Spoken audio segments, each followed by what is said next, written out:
एक गांव में एक बंशीधर नाम का एक लड़का रहता था। उसके परिवार में कुल 5 सदस्य हैं। बड़ा बेटा बंशीधर उस परिवार का सबसे बड़ा लड़का था।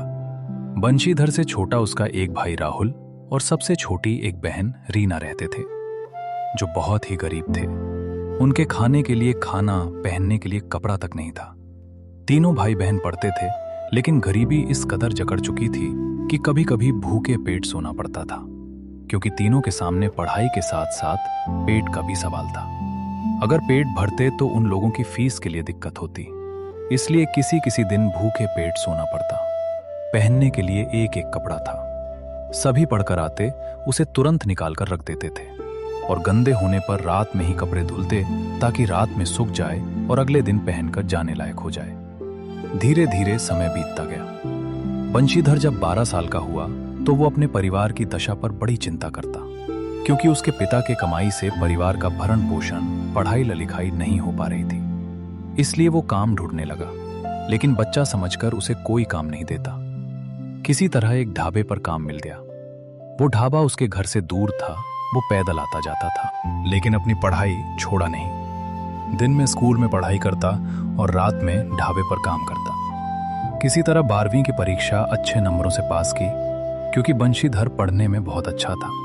वो ढाबे पर ग्राहक ना होने पर बर्तन धुलकर आराम नहीं करता था। समय मिलने पर वो पढ़ाई करता था।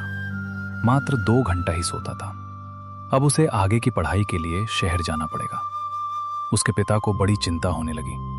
उसके पिता सोचने लगे, शहर में रहना, खाना काफी महंगा होता है, कैसे सब मैनेज होगा। बंशीधर अब काफी समझदार हो गया था। उसने अपने पिताजी से कहा कि चिंता की कोई बात नहीं है, अब आप मुझ पर छोड़ दीजिए, कुछ न कुछ व्यवस्था हो जाएगा। कुछ पैसे की व्यवस्था कर उसके पिताजी ने दिया और कुछ पैसे अपने पास रखा था और उसे लेकर शहर गया। अपना नाम कॉलेज में ग्रेजुएशन में लिखाया। वो कॉलेज से पढ़ाई करके आता और काम की तलाश में निकल जाता। उसके पास रहने के लिए कमरा नहीं था। कमरे का किराया देने के लिए उसके पास पैसे नहीं थे और खाने के भी पैसे नहीं थे। अब 3 दिन बीत चुके थे। उसे ना तो काम मिला, न रहने के लिए जगह। वो कॉलेज के कैंपस में रात बिताता और उसी कैंपस की लाइट में पढ़ता। एक दिन कॉलेज के गेटमैन ने उसे बताया कि एक साहब है, उनको एक गेटमैन की आवश्यकता है, तुम जाओ उनसे बात करो, हो सके काम मिल जाए। वो जाता है और उनसे बात करता है और काम मिल जाता है। वो सोचा गेटमैन की नौकरी अच्छा है, रहने का भी चिंता नहीं होगी और जो पैसा मिलेगा उसमें से कुछ खाने के लिए व्यवस्था हो जाएगा और कुछ पैसे घर भेज दूंगा, भाई बहन की पढ़ाई व खाने की व्यवस्था हो जाएगी। बंशीधर एक टाइम भोजन करता ताकि पैसे बचे। रात को गेटमैन की नौकरी करता, दिन में कॉलेज जाता। गेटमैन की नौकरी के साथ साथ पढ़ाई करता। एक दिन उसने सोचा, ये कौन साहब है और क्या काम करते हैं। उसने एक दिन हिम्मत करके माली काका से पूछा। माली काका ने बताया कि ये जिले के सबसे बड़े अधिकारी है, इन्हें जिलाधिकारी कहते हैं। उसने फिर माली काका से पूछा, जिलाधिकारी कैसे बनते हैं। माली काका ने कहा कि जिलाधिकारी कैसे बनते हैं। माली काका ने कहा कि मुझे नहीं मालूम, मैं बहुत कम पढ़ा लिखा हूं, लेकिन एक बात जरूर जानता हूं कि बड़ी मेहनत करनी पड़ती है। बंशीधर पता लगाने लगा। अपने सहपाठियों से पूछता, लेकिन इसकी बातों पर कोई ध्यान नहीं देता। बंशीधर बहुत गरीब था और गेटमैन की नौकरी करता था, इसलिए उसका कोई दोस्त नहीं बनता, ना ही उससे कोई बात करता। लड़के अपने पास से भगाते, उसकी बातों का कोई जवाब नहीं देते, बल्कि उसे काफी बेइज्जत करते। उसे कोई फर्क नहीं पड़ता, क्योंकि उसे आदत सी हो गई थी। एक दिन हिम्मत करके पूरे क्लास के सामने अपने सर से पूछा, सर जिलाधिकारी कैसे बनते हैं। सारे बच्चे उस पर हंसने लगते हैं। सर ने कहा, तुम क्लास के बाहर मिलो, सब बताएंगे। सर ने उसे सब कुछ अच्छे से समझाकर बताया कि कैसे जिलाधिकारी बनते हैं। अब वो ग्रेजुएशन के फाइनल ईयर में था।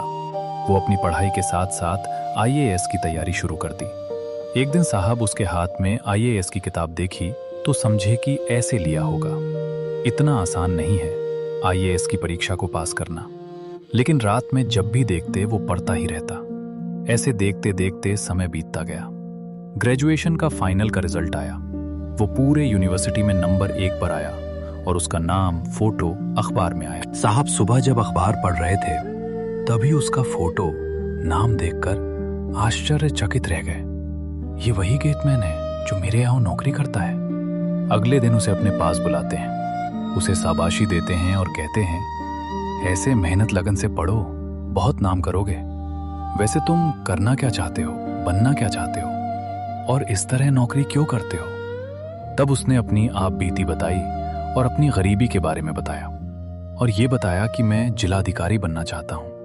साहब ने उसकी सारी बातें सुनी और समझे और कहे कि तुम्हें गेटमैन की नौकरी नहीं करनी है, तुम केवल पढ़ाई करो, तुम्हारा रहना, खाना, पढ़ाई लिखाई सब मैं देखूंगा। वो कहा कि साहब मैं सब मैनेज कर लूंगा, बस हमें नौकरी से मत निकालिएगा, मैं सब कर लूंगा। साहब उसे डांटते हुए कहे कि मैं जो कह रहा हूं तुम वही करोगे। तुम्हें सैलरी हर महीने मिलेगी, लेकिन तुम्हें सिर्फ पढ़ाई करनी है। मैं जानता हूं गरीबी क्या चीज है, क्योंकि मैं भी गरीबी देखी है। गरीबी की वजह से मेरी मां का इलाज नहीं हो पाया था, और मेरी मां की मृत्यु गरीबी की वजह से हुआ है। उनका पैसों की वजह से इलाज नहीं हो पाया था। मेरे पिताजी मेरी पढ़ाई नहीं रोकी। मैं भी रात में नौकरी, दिन में पढ़ाई की है। आज मैं उसी मेहनत और लगन से इस लायक हूं। आज मेरे पास मौका है किसी की मदद करना, तो मैं कर रहा हूं। बंशीधर दिन रात मेहनत करके और साहब के मार्गदर्शन में आईएएस की परीक्षा उत्तीर्ण कर ली।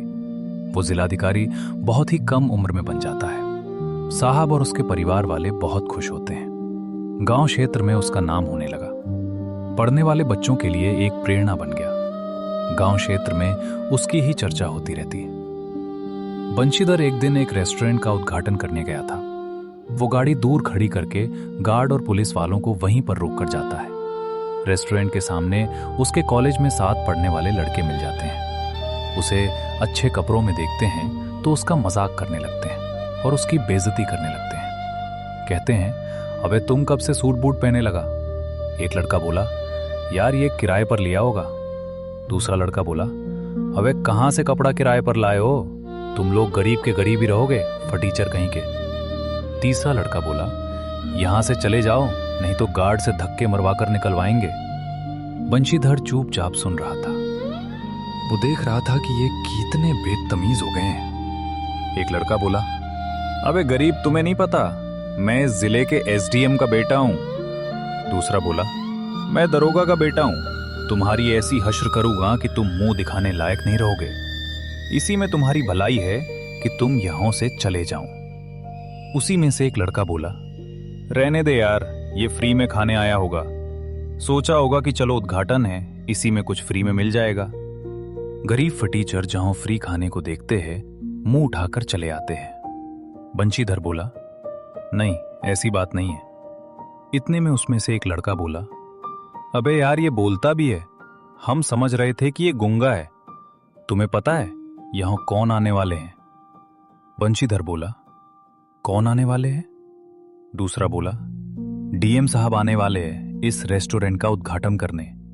तुम्हें तो पता ही नहीं होगा कि डीएम किसे कहते हैं। चल भाग, इतनी देर से हम लोगों के सामने खड़ा है, भिखारी कहीं का, भाग यहां से। इतने में एसडीएम साहब आते हैं और बंशीधर से कहते हैं, चलिए सर, सब आपका इंतजार कर रहे हैं। एक लड़का बोला, पापा आप इसे क्यों सर कह रहे हो? ये गरीब फटीचर आदमी है।